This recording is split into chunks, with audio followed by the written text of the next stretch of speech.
I could sure go for some tea. That might cheer me up.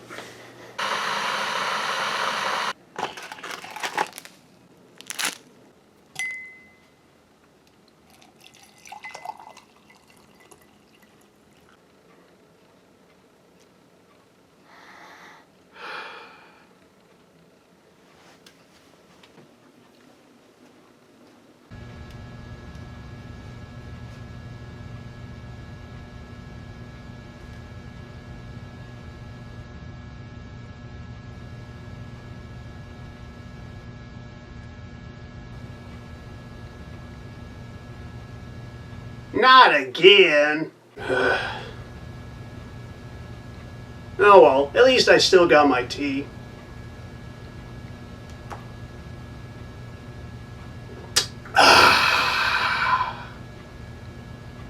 So it's not all too bad, I think. I don't know, I mean, is this place really any worse than reality? I mean, it's like, it's one of those things I really have to think about, you know?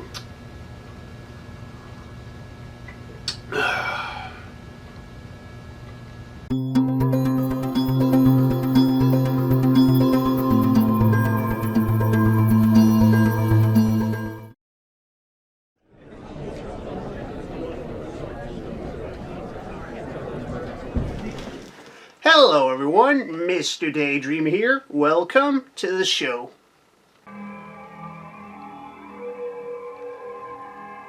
Have you ever wondered what it'd be like to step into a world that's beyond comprehension? A world where everything seems impossible and your efforts potentially futile? A world where nothing seems to change, and if there were to be change, it'll most likely not be in your favor?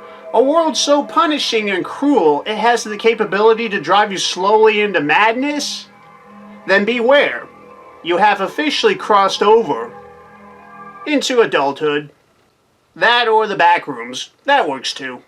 Chances are when you've been wandering around the internet for like, I don't know, 10, 20 minutes, give or take, you're most likely heard of some bizarre area known as the Backrooms. And some of you might be thinking, what even is the Backrooms? Is it even real? No, it's not. But what if it is? The Backrooms is a creepypasta. In other words, an online ghost story. It feeds on the fear of liminal space. And what exactly is that, you might ask? Well, liminal spaces are areas, places, and locations that look and feel familiar. They make you wonder if you've actually been there before, that they are part of some forgotten memory. But what's truly strange is that you've never actually visited any of these places before in your life. Or have you? Okay, enough about that. What makes liminal space very unsettling is that they're completely devoid of any life and activity. They appear to be empty, abandoned, and forgotten. You feel like you don't belong there, that this is all part of some alternate world that tries to imitate ours by using our memories as blueprints. Now, a lot of these places are in fact real and exist somewhere in our world, past or present.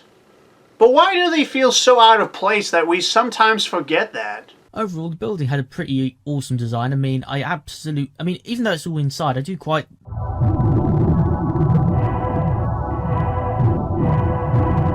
When it comes to liminal space, the Backrooms is arguably the most famous out of them all. So let's go ahead and take a closer look at this unexplained and mysterious area, as well as some of the things that has inspired.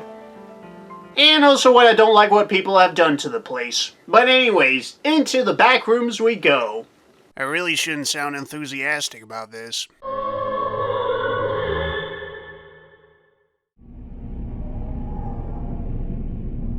If you're not careful and you no-clip out of reality in the wrong areas, you'll end up in the back rooms, where it's nothing but the stink of old moist carpet, the madness of mono yellow, the endless background noise of fluorescent light and maximum humbuzz, and the approximately 600 million square miles of randomly segmented empty rooms to be trapped in. God save you if you hear something wandering around nearby, because it sure as hell has heard you. Ooh, spooky. What makes the Backrooms incredibly unnerving is that it's seemingly endless. You see all these rooms that just go on and on and on. Nothing about the architecture makes any sense. Why would anyone construct an area with such a random and impractical layout? What purpose does it serve? Why does it even exist? We may never know.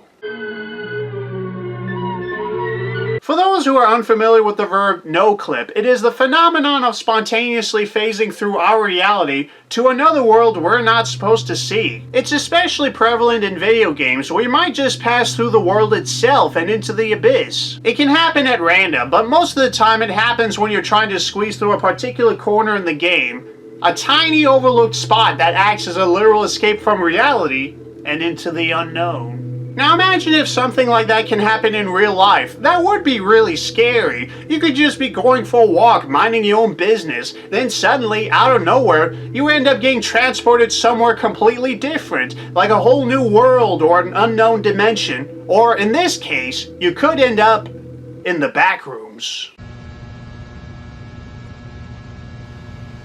Who's paying for all this electricity anyway? The Backrooms has become a very popular creepypasta over the years. It has inspired numerous memes, fan films, and even a few video games. However, its popularity really peaked when a YouTuber by the name of Kane Pixels released a video titled The Backrooms Found Footage. It's about an unfortunate boy who accidentally stumbled upon the Backrooms. He ends up exploring this bizarre yet familiar looking place, not being able to make any sense out of it. What's worse is that he slowly begins to have this uneasy feeling of being followed, and sure enough, his instincts were right all along. So what do I think of the video? Well, I think it's really good. It's an interesting take on the Backrooms story. Though I have to admit, I'm not a big fan of the creature design, but just the way it sounds and the way it moves is incredibly unnerving. The other thing I don't necessarily like is the addition of various rooms. To me, what makes the Backrooms so unsettling is that it appeared to be never-ending. How you see the same rooms over and over again. How you can't really tell if you're actually making progress or just going in circles. You have to try and retain your composure as much as possible. Otherwise, you may end up losing your mind and become a victim of your own madness. Like me. But to see something different breaks the monotony. It's like, oh, there is actually a way out of this repetitive segment after all. Whew, quite a relief. That's the only thing that ruins it for me, honestly. But overall, it's a very fascinating video. But because of the popularity it has garnered, Kane Pixels began adding more to the lore, to which I was like, oh no. Now it's part of some research facility, they're there to study the anomalies concerning it, and it's like, why? It's not really that scary when there are other people who are in fact aware of this area, and even have access to it at all times. Why can't it just be an unexplained place whose whereabouts is completely unknown? That there is no clear method of getting there, and no clear method of getting out? That information regarding this location is so scarce, people often regard it as a myth. I find that to be much more terrifying. But the fact that there's an entire organization who's aware of its existence makes it less scary in my opinion. Because the fear of being lost and forgotten is completely nullified now that you know that there's an entire organization observing the place at all times. There's actually a chance they can find you. Dead or alive for sure, but hey, there's a chance. I'm sorry, I don't mean to sound like I'm bashing Kane Pixels for his interpretation of the Backrooms. It's just that to me, I would have liked it better if the original video was left alone. Let it be a mystery. It's much more fascinating that way. I honestly don't care about any of this lore stuff. The more answers you get, the less scary it becomes. And I don't want that. Because of the immense popularity of the video, people have begun making their own videos inspired by it. Seriously, there's a bunch of these now. I remember when there was only a few. Now, much like the Backrooms itself, it's seemingly endless. I've seen a number of these videos inspired by Kane Pixels, and most of them suffer the same problem. They make the inspiration way too obvious. They share strikingly similar shots to the original, they're presented as a found footage style video, they're displayed through a 90s video camera, and the overall presentation is pretty much the same. They even incorporate their whole research facility team stuff every now and then as well. There's nothing wrong with inspiration, but you need to do something new and interesting with it. You don't want people to constantly point out the similarities. It's very jarring and it detracts from the overall experience. You want it to have its own identity. Otherwise, people will get the impression that you have no creativity and that you're using the main source of inspiration as its only crutch. And why is it so important to point out that the video is found footage? Can't we just see it for ourselves? Look at this. It's like you can't make a Backrooms video without having found footage in its title. It's a requirement. Speaking of which, isn't that somewhat debatable? Found footage would imply that the video is live action, like the Blair Witch Project, for example. But the backrooms that you see in these videos were created using 3D software such as Maya, Blender, or even Gmod. The entire thing is literally animation. I mean, found footage style would be more appropriate, but found footage? I don't know about that. Heck, this video that you're watching right now is closer to found footage than any of these videos combined, because what you're seeing in front of your face right now is in fact real. As terrifying as that is. Now don't get the wrong idea, I'm not saying that they're terrible, it's just that compared to the original, they're mostly underwhelming. Like, there's rarely been an instance where I was impressed with what I saw. Every now and then there's something that stands out, but more often than not, it's not enough to keep me interested, because I've already seen this done much better, and it's the original video. After seeing that, everything else just feels inferior compared to it. I know there's only so much you can do with a simple idea, but maybe that's the problem. There's no point in doing something that's already been done. Now, the implication of the story is that there is something lurking around the backrooms. You have no idea what it is or what it even looks like, but one thing's for sure, it's best you don't find out, because if you ever were to encounter it, you know it'll be the end of you. Now, there are many interpretations of said entity. The most common one is that it's a dark humanoid figure. Others say that it's some sort of polygonal monster, like the one in the video. And some say that there isn't even a monster at all, and that it's completely fabricated in your mind. Once you've been trapped in this endless nightmare for hours, or even days, you might end up losing your composure and begin to panic. You have no idea if there even is a way out of this place. As you slowly slip into madness, you begin to hear things and become overwhelmed by the constant dread of seeing some kind of monster. The sheer anticipation makes this place hell, like in this clip, for example.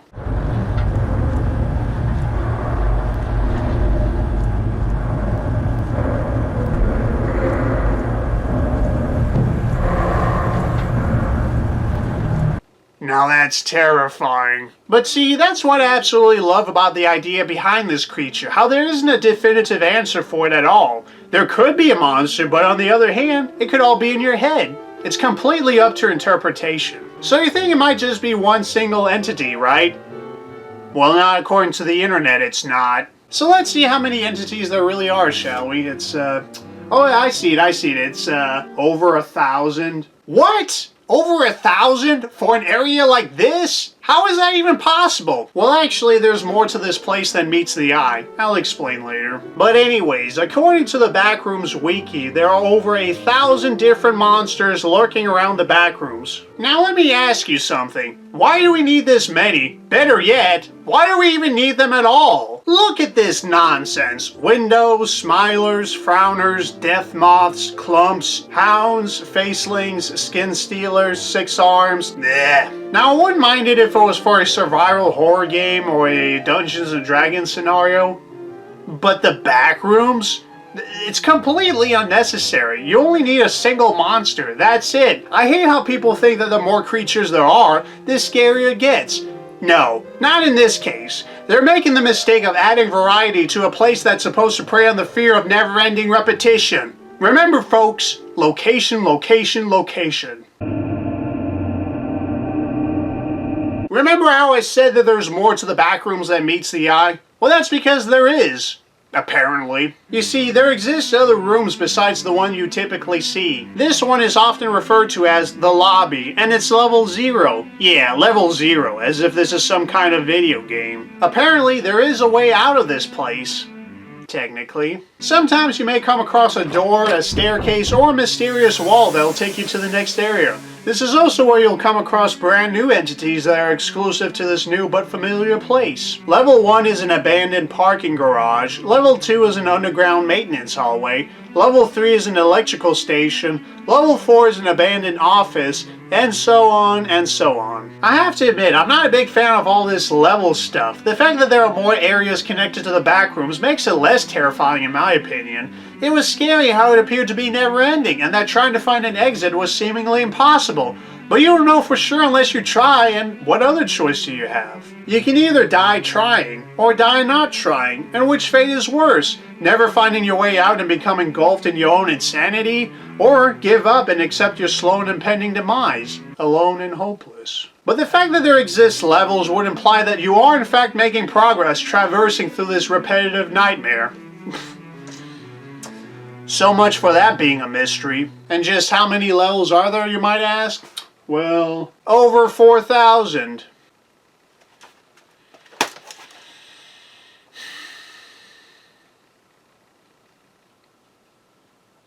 When will people realize that when it comes to horror, less is always more? I don't understand why this particular creepypasta couldn't be left the way it is. Instead, people felt the need to add so much to the lore, and it's like, really? You're talking about an unexplained area that consists of endless rooms accompanied by the humming sounds of fluorescent light bulbs. What can you really add to that? I remember when Slender Man became the most popular creepypasta back in 2012, thanks to the video game. Everyone was talking about how this guy was the stuff of nightmares. It was such a simple but effective idea, being lost in the woods at night with a supernatural entity stalking you. That's it! That's all you need for genuine horror. Imagine if people back then began adding more to the backstory, like, who is the Slender Man? What compels him to do this? Was he formerly human? And it's like, who cares? That's what makes him scary. The fact that you don't know is terrifying.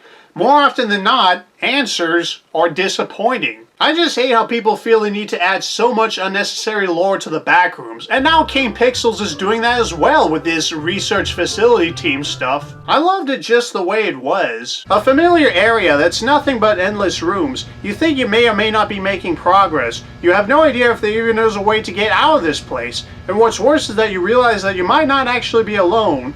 There's someone or something potentially coming after you. That's terrifying. That's all you need. Adding all this unnecessary junk such as hundreds of different monsters or thousands of different rooms doesn't make it scarier. It just makes it obnoxiously complicated and oversaturated. It is a shame because I do love the idea of being stranded in an unknown area, planet, or another dimension. You have no idea what to expect, and the only thing you can do is follow your basic human instincts. I would love it if they went with something new and different every time. Something that explores the idea of being stranded and isolated in a world you cannot explain. But instead, all we get is an overabundance of the backrooms. And I get it, the backrooms are the most popular when it comes to liminal space.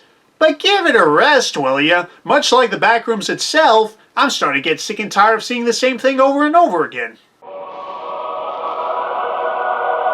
So that's it for now. Overall, I really do love the idea behind the Backrooms, as well as the things it has inspired, whether it's a short film or video game. I'm just not a big fan of adding all this extensive lore to such a simple idea. It really should have been left as it is, instead of insisting that there's actually more to the Backrooms than you initially thought. That's actually part of something even bigger, and it's like, why? It's not needed.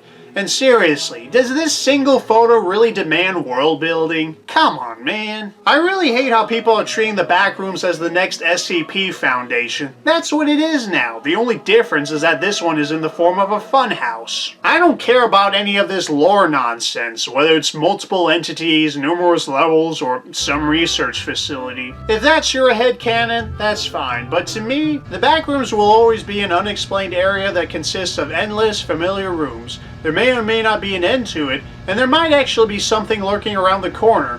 Nothing more, nothing less. It's far more scary that way. Let simple ideas remain simple ideas. I still find it amazing how this one random post on 4chan that consisted of a single image accompanied by a one-paragraph story has somehow taken the whole internet by storm. It just goes to show you that you don't necessarily need a plethora of grandiose ideas in order to be captivating and interesting. Sometimes, simple is best. So that's it for now. Thank you very much for attending today, and I hope to see you again. And remember, try not to accidentally no-clip into the Backrooms, if that's even possible. So please, grab a ticket and join me next time. Admission is free. Take care, and have a nice day.